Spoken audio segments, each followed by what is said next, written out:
filter. Saan ginagamit yan? Furnace. Sa furnace. I'll show you the old one here. Come. Ito yung in-order niya online. Dumating 3 sa isang kahon. Come, I'll show you the old one. Ayan, filter na ginagamit sa...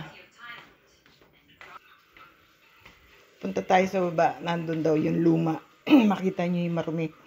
Ito yung garbage time. Kaya nag-iipon ako ng garbage. Punta tayo sa baba. Pakikita niya yung lumang filter. Buksan natin ilaw.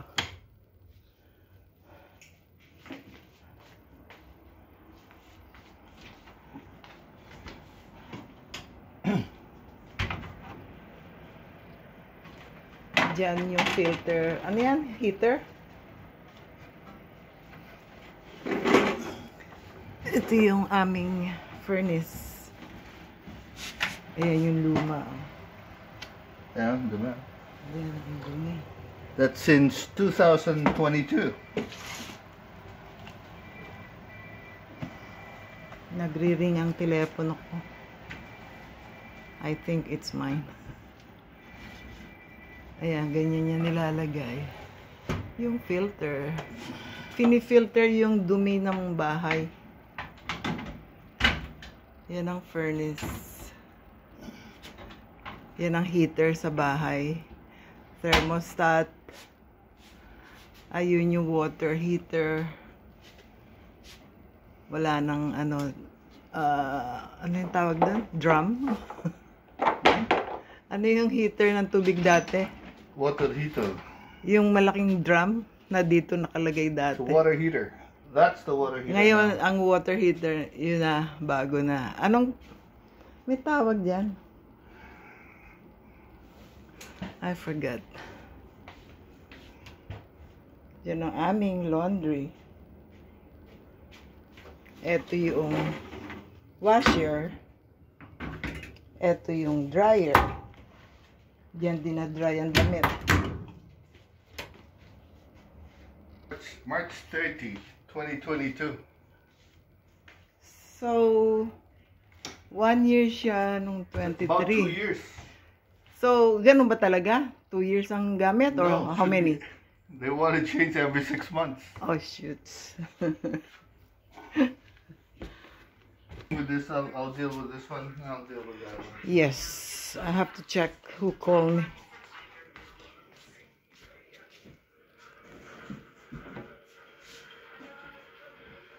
Scam.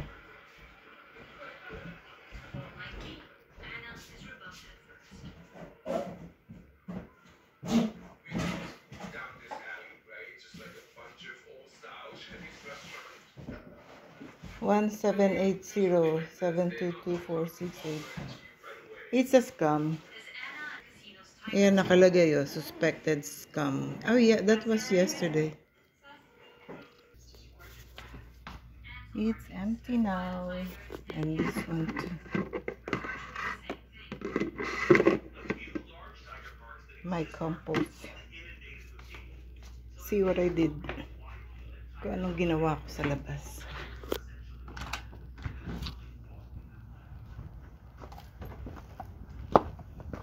Dito yung compost. Kinuha ko yung garbage sa labas. Ito na siya. Ito nga pala nilinis ko ng konti para malakaran. Ito naman yung aming garbage. Ayan na, nilagay ko na dyan. Tinali ko dito kasi mahangin dito. Doon nga kinuha ko sa pinaka loob yung itong garbage bin dahil nililipad ng hangin. So, ayan tayo, may frozen leaves pa. Tapos, yung aking drum nga pala ay nakataob dahil last year, may isa akong ganito doon.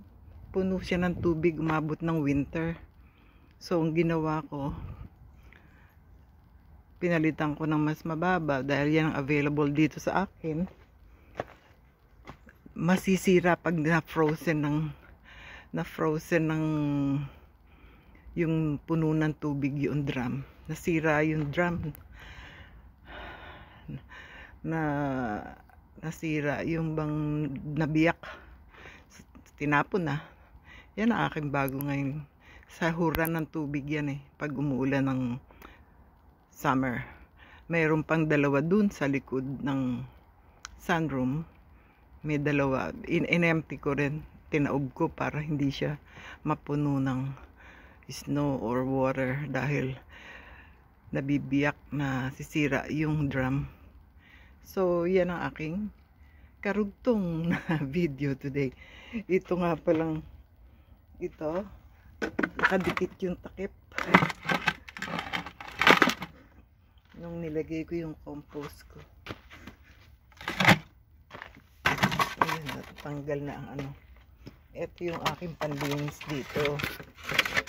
Para pagka puro snow, ito ginagamit ko. Para makalakad kami. Marami na akong nagamit na ito ano to eh. Salt.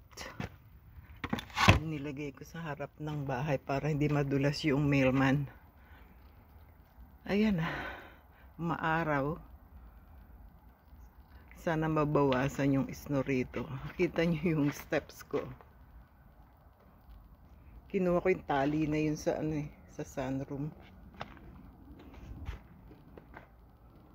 Okay. This is an extra video. So this is an extra video